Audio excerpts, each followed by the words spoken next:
کے قریب وہ یہ سمجھ رہے تھے کہ یہ چائے جنرل باجوہ اور جنرل فیض حمید ادری ہمارے ساتھ بیٹھ کے پئیں گے، لیکن اس موقع پر جو پی ٹی آئی کی قیادت ہے انہوں نے جو فوجی قیادت ہے اس کو لے کر انہوں نے کہا جناب آپ کے لیے چائے کا انتظام ہم نے اسپیکر چیمبر میں کیا ہوا ہے، لہٰذا آپ ادھر آ جائیں، وہاں پہ بیٹھ کے چائے پیتے ہیں۔ تو پھر وہ ان کو وہ ادھر چلے گئے، وہاں پہ جا کے چائے پی انہوں نے۔ اس میں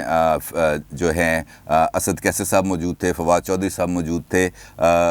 پرویز خٹک صاحب موجود تھے، اور پی ٹی آئی کی دیگر قیادت بھی وہاں پہ موجود تھی۔ لیکن اس وقت اس صورتحال میں پی ٹی آئی نے تو ہاتھ کر دیا اپوزیشن جماعتوں کے ساتھ، جو بڑے صبر و تحمل کے ساتھ بیٹھ کے یہ سارا معاملہ دیکھ رہے تھے کہ جناب چلو چائے کے وقفے پر باجوہ صاحب سے ہیلو ہائی ہو جائے گی، لیکن وہ انہوں نے موقع نہیں دیا، درمیان میں سے ان کو اچک لیا۔ خیر اس کے بعد دوبارہ بریفنگ کا آغاز ہوتا ہے، پھر دوبارہ تمام معاملات پر بڑی ڈیٹیل سے گفتگو ہوتی ہے، اور فوجی قیادت کا ایمفیسس یہ ہوتا ہے کہ آپ نے ہمیں گائیڈ کرنا ہے کہ ہم نے کیا کرنا ہے۔ اور پھر اس کے بعد جب سوال و جواب کا سلسلہ شروع ہوتا ہے تو نون لیگ کی قیادت نے خاصی حد تک آرمی چیف اور فوجی قیادت کا جو موقف ہے اس کی انہوں نے بھرپور حمایت کی، اور انہوں نے کہا کہ جناب آرمی چیف صاحب جو بھی فیصلہ کریں گے، جو فوجی قیادت فیصلہ کرے گی وہ ہمیں قبول ہوگا۔ معذرت کے ساتھ اس وقت لائٹ گئی ہوئی ہے اور اس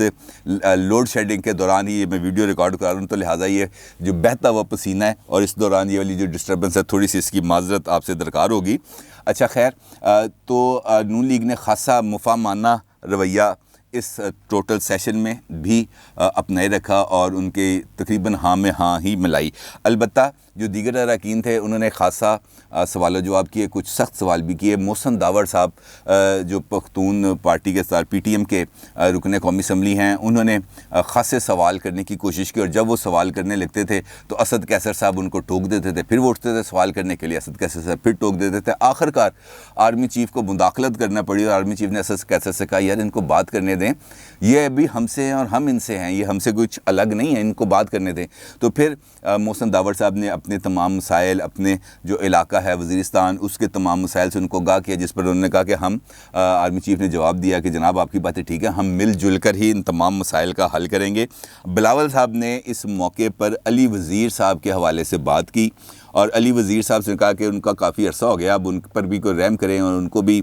کچھ ان کے لیے بھی آسانیاں پیدا کریں۔ تو جس پر آرمی چیف نے کہا کہ آپ کو نہیں معلوم کہ معاملات کیا ہیں۔ پھر انہوں نے یہاں تک کہا کہ علی وزیر بہت سارے معاملات میں ملوث ہیں، اور خاص طور پر قبضوں کے معاملات میں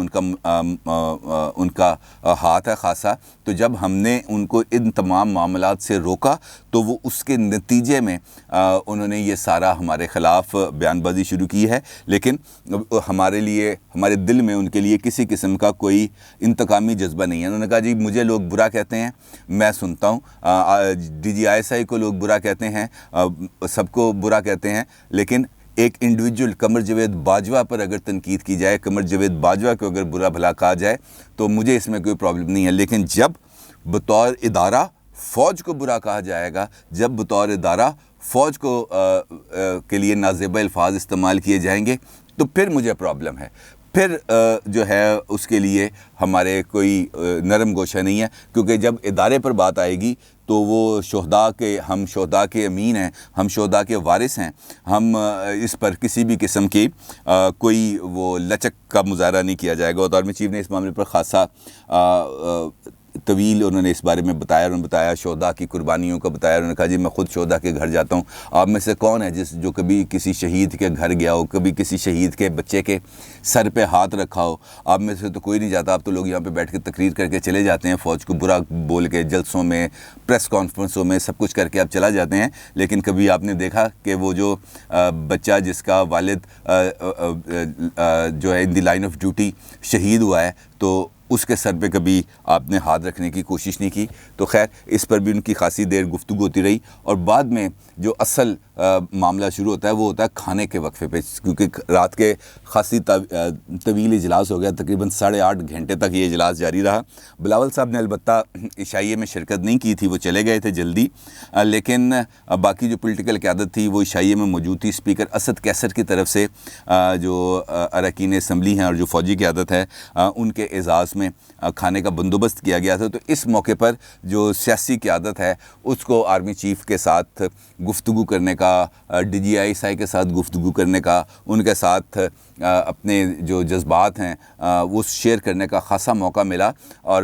آرمی چیف بھی فرداً تقریباً تمام لوگوں کے پاس گئے، ان کی خیریت دریافت کی، لیکن ان کا زیادہ وقت گزرا نون لیگ والوں نے، چونکہ ارد گرد تمام لوگ کھڑے تھے، رانا ثناء اللہ صاحب موجود تھے وہاں پر، شاہد خاقان عباسی صاحب موجود تھے، مریم اورنگزیب صاحب موجود تھیں، شہباز شریف صاحب موجود تھے، تو انہوں نے خاصی دیر وہاں پر ان کے ساتھ میں گفتگو رہے۔ تو اس موقع پر ہلکا پھلکا ان کے درمیان دلچسپ جملوں کا بھی تبادلہ ہوا۔ رانا ثناء اللہ کے بارے میں انہوں نے کہا کہ یار آپ کی تو صحت بڑی اچھی ہو گئی ہے، تو شہباز شریف صاحب نے آگے سے ان کو جواب دیا کہ جناب یہ کافی عرصہ جیل میں رہ کے آئے ہیں، اس وجہ سے ان کی جو صحت ہے وہ بہتر ہو گئی تھی، جس پر رانا ثناء اللہ نے PTI کے اراکین اسمبلی کی طرف اشارہ کر کے کہا کہ اس طرف بھی توجہ کریں، ان کی بھی صحت اچھی کریں کہ ساری صحت ہماری ہی اچھی ہونی ہے۔ تو اس قسم کے جو جملوں کا تبادلہ بھی ہوا ان کے درمیان خوشگوار۔ مریم اورنگزیب کے بارے میں بڑی دیر انہوں نے ان کو تعریف کی کہ یہ بہت زبردست طریقے سے مسلم لیگ نون کا جو موقف ہے وہ پیش کرتے ہیں، اور مسلم لیگ نون کی خاصی انہوں نے سوشل میڈیا کا محاذ اور الیکٹرانک میڈیا کا محاذ سنبھالا ہوا ہے، تو اس پر انہوں نے خاصا ان کو سراہا، ان کا جناب بڑا اچھا ہے ان کا میڈیا نیٹ ورک۔ پھر کچھ دیر اور ادھر ادھر کی بھی گفتگو ہوئی، اور جب ان سے سیاسی معاملات پر جو پولیٹیکل قیادت ہے انہوں نے زیادہ گفتگو کی، تو ان کا کہنا تھا کہ ہم ہیں نیوٹرل، ہمارا کسی بھی پولیٹیکل پارٹی کے ساتھ ہمارے کوئی سٹیکس وابستہ نہیں ہیں، ہم غیر جانبدار ہیں، اور اس وقت جو ملکی حالات چل رہے ہیں ان حالات کے اندر ہمیں یکسوئی کی ضرورت ہے۔ تمام سیاسی جماعتوں کو قومی مفاد میں یکساں موقف اختیار کرنا چاہیے، یکسوئی رکھنی چاہیے، اور مل جل کر آگے بڑھنا چاہیے، پارلیمنٹ کو مضبوط کرنا چاہیے، اور پارلیمنٹ ہی تمام مسائل کا حل ہونی چاہیے، یہیں سے تمام پالیسیز کو ڈرائیو کیا جانا چاہیے۔ انہوں نے کہا کہ ہم نے آپ سے خود کہا ہے کہ یہ جو 2-3 مسائل ہیں ان معاملے میں پارلیمنٹ فیصلہ کرے، اور جو پارلیمنٹ ہمیں گائیڈ لائن دے گی تو ہم اس فیصلے پر عمل کریں گے۔ تو خیر اس قسم کی بھی گفتگو خاصی دیر ہوتی رہی، اور کچھ نے انتخابی اصلاحات کے حوالے سے بھی بات کی، تو انہوں نے کہا جی یہ پارلیمنٹ کا کام ہے کہ پارلیمنٹ نے کس قسم کی انتخابی اصلاحات کرنی ہے نہیں کرنی، الیکٹرانک ووٹنگ مشین لے کے آنی ہے نہیں لے کے آنی، یہ آپ لوگوں کا کام ہے، آپ لوگوں نے فیصلہ کرنا ہے، جس فیصلے پر آپ لوگ متفق ہو جائیں گے اس فیصلے پر ہم آپ کے ساتھ کھڑے ہیں، ہمارا کوئی الگ سے اس معاملے میں کوئی موقف نہیں ہے۔ تو بڑے اچھے ماحول کے اندر گفتگو ہوئی۔ پھر یہ بھی طے پایا کہ آج کی اس میٹنگ کے اندر صرف ایک موضوع کا احاطہ کیا جا سکے، دیگر امور پر گفتگو نہیں ہوئی، تو پھر یہ طے پایا کہ اسی طرح کا ایک اور سیشن ہوگا عید سے پہلے۔ اچھا، اس میٹنگ کے آغاز میں جب بلاول صاحب نے پوچھا اسپیکر صاحب سے کہ جناب یہ بڑی اہم میٹنگ تھی، اس میٹنگ کے اندر وزیر اعظم تشریف کیوں نہیں لائے، تو اسپیکر صاحب نے کہا کہ آپ اس بارے میں اپوزیشن لیڈر سے بات کریں، کیونکہ اپوزیشن لیڈر کا یہ کہنا تھا کہ اگر وزیر اعظم اس اجلاس میں شرکت کریں گے تو پھر ہم شرکت نہیں کریں گے۔ تو اس پر وہ بلاول صاحب نے بڑی حیرت کا اظہار کیا، انہوں نے کہا ہمیں تو اس معاملے میں پتہ نہیں تھا۔ پھر بعد میں آج صبح فواد چودھری صاحب نے بھی ایک چینل پر آ کے اس قسم کی بات کی ہے کہ جناب یہ وزیر اپوزیشن لیڈر کی طرف سے یہ معاملہ سامنے آیا تھا۔ تو اس وقت آپ کی اسکرین پر وہ نوٹیفیکیشن چل رہا ہے، وہ دعوت نامہ چل رہا ہے جو اس اجلاس کے لیے ایک لسٹ بنائی گئی تھی، اور پھر اس کو اسپیکر نیشنل اسمبلی کی طرف سے سرکولیٹ کیا گیا تھا۔ تو اس لسٹ میں اگر آپ دیکھیں تو اس لسٹ میں عمران خان صاحب کا نام ہی شامل نہیں تھا، وہ مدعو ہی نہیں کیے گئے تھے۔ تو اگر ایک بندہ مدعو ہی نہیں کیا گیا اسپیکر کی طرف سے، آلدو کہ اگر وہ آ جاتے تو اس میں کوئی برائی نہیں تھی، لیکن اس کا الزام اپوزیشن کے سر پر ڈالنا میرا نہیں خیال کہ یہ مناسب ہے۔ لیکن اہم میٹنگ ہے، سیاسی اور فوجی قیادت اگر ایک صفحے پہ آ جائیں، جس کے لیے سیاسی قیادت ہمیشہ سے کوشش کرتی ہے، تو اس کے لیے زیادہ بہتر ہے۔ دیکھتے ہیں کہ اس ملاقات کے آگے کیا نتائج حاصل ہوتے ہیں۔ اپنی رائے کا ضرور اظہار کیجیے گا۔ آپ کا بہت شکریہ۔ اللہ حافظ۔